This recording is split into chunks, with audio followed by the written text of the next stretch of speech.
Okay, hands up if you forgot to post on social media before.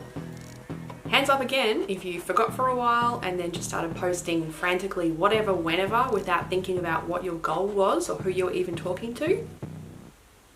And if you've got a small soap business, chances are you know that you need to post on social media, but it's hard to find the time, right? And when you do get a chance to post something, when you do remember, it often feels rushed and like you're just doing it because you have to. You may not even know what you're posting about, like what is the point of this post? Well, today's video will help you break out of that habit. I'll share my system with you so you can spend less time on social media, get better results, and free yourself up to work on other important areas within your business. But first, who am I? Hi, I'm Aliya. I'm the owner and founder of Occult Australia. The goal of our channel is to help new and emerging makers bypass those hard lessons in your small business journey so that you can become profitable and use your time wisely right from the start. So what is content batching? Before we start talking about the benefits, the objections that you might have to the idea of content batching, let's explain what that actually means. Content is basically anything you post on social media, and batching is where you are doing like tasks at the same time. So examples of batching could be wrapping all of your soap at once and labeling it all at the same time instead of doing it each time you get an order. So in this case, it means sitting down and creating all of your social media content for a set period of time, all in one go. So what are the benefits to batching your content? Well, you get much more bang for your buck. If you're doing like tasks at the same time, it'll be so much faster than if you were, say, logging into Canva each day and thinking up a post and writing the caption and adding in relevant hashtags and posting it to that social media channel, than if you just sat down and did it all at once when you were in that headspace. My favorite benefit is it's done. It's about as close to making money in your sleep as you can get on social media. Studies have shown that it can take like 7 to 12 positive interactions with a brand before a customer might be persuaded to make a purchase. So that means you need to be posting new content regularly. And we all know about that algorithm. The algorithm loves consistency. So it doesn't matter if you decide to post once per week or twice per week. Whatever it is that you decide to do, just make sure it's a time period you can stick to. I like to do every second day. Another benefit is you seem reliable and professional. As an example, there was a business that I've been working with for a long time and I tried to get in contact with them recently and I wasn't hearing back from emails. So I went and checked out their social media and they hadn't made a post in 5 months. And I freaked out thinking they've gone out of business. It turns out they hadn't, but you can see how that customer perception is greatly affected if you're not present on social media. That's how people know that you're around and you're still trading. By batching your content, you save time.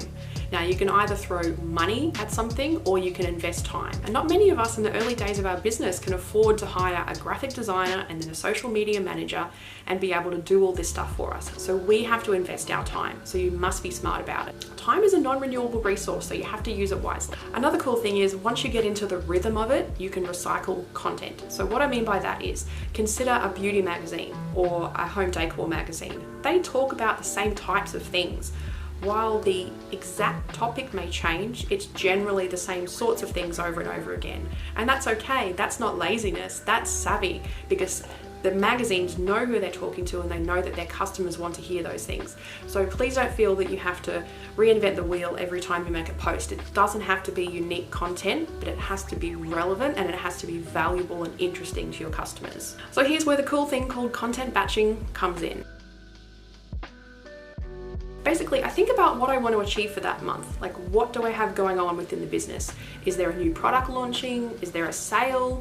Is there some type of promotion that I want people to know about? I write that all down on a piece of paper and then I think about what other types of posts could I make.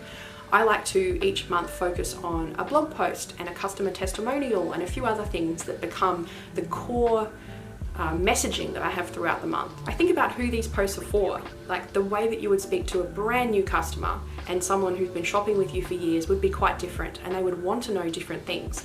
So you need to have a mix of different types of content depending on where someone is in their customer journey with you, if they're a new customer, if they're an existing customer. And then I plot that all onto a paper calendar because I'm nearly 40 and I don't register digital as reality a lot of the time, so I need to put things on paper first. When I'm filling this all out, I like to use abbreviations because the boxes are really quite small on the calendars and I find this just is helpful. So if I'm posting a picture of a finished product, it'd be FP. If it's a behind the scenes, it'd be BTS. Video is just vid, whatever works for you. You just find some way to abbreviate the kind of post that you like to make. And then I decide how often I want to post during that month. Now, I figured out my schedule, but when you're first getting your head around this and just testing things within your business, there's a few ways you can do it. You can look at your analytics within your social media and see when your audience is generally online, like what day, what time, and then you can post on those days and times if you like. I used to do that. I find that a bit too complicated for me now, and I wasn't noticing that much difference in the engagement per post as to when I was posting any other day. So I gave myself a break and stopped worrying about all that extra effort, and now I just post every second day. And then once I've got that, I schedule it all into Later, which is the social media scheduler that I like to use, and I set everything up to auto post. And that just saves me time in the long run, as much as I can to auto post. I usually do this process over 2 sessions because I find it hard to focus on anything for more than like 45 to 90 minutes at a time. So I just do it over a couple of days. But if you can focus for long periods of time, just do that, it'll be faster. Now the objections. I can hear a few of you just yelling at me through the screen already, and here's what I'm hearing. But I can't set aside a couple of hours every month to do this. Well, yes you can. Firstly, you're a business owner and you can totally do hard things. Secondly, if you had a sink full of dirty dishes, you wouldn't just wash up 1 cup, would you? You would do the whole lot. You do the whole lot at once. That just makes more sense. You've got to run the sink, you've got to use your liquid, you've got to get your hands in gloves. Just do it. And it's just like that with the content batching. When you do it, it's done. But I want my post to be more natural and organic. That's okay. This system isn't meant to crush your creativity or your spontaneity. You can absolutely post outside of these times. It just gives you a bit of wiggle room in case you get sick or in case you get really busy. I don't know what to post until I go to post it. Well, that probably means you don't have a strategy for your business, and it probably means you don't quite know your target market. Now that's a big topic in itself, so we'll talk about that in a future video. But I'm on Etsy. Do I really need to promote myself? Yes, you absolutely do. Etsy owns that customer, they own all of the data, and what they want is to get a sale on the platform. They don't care who it comes from, so you need to be responsible for your own marketing so that you can grow your business. You can do this. Here's the harsh truth. Being in business requires an awful lot of self-discipline. It's a marathon and not a race. You are going to have to do the same types of tasks over and over and over again. Sure, you'll be able to get by without doing these things for a while, but eventually you'll end up going down this path. So I think it's better to start as you mean to continue and just get the good habit going as early in your business journey as you can. You know, most of the time in my business, I didn't do these things and my sales reflected that. And so much has changed since I went into business. Like, I remember the glory days of Etsy where you could put any old thing up online, and handmade was so popular that it didn't matter what your description was like or your photo was like, people would buy it. But technology's come a long way since then. We've all become so much more savvy and so much more discerning with what we want to spend our money on, that you do have to up your game. Plus, we have to compete with all the noise and all of the distractions that we have in our life. People aren't coming to these platforms to shop. It's called social media for a reason. So you've got to offer them something of value. It has to be entertaining and engaging or informative. And in doing that, in seeing you regularly, they might buy from you in the future. And all those things take time and effort, so you do have to invest time. The second I took my business seriously and I created systems through trial and error and got consistent with my marketing efforts, my business grew and it continues to grow, and yours can too.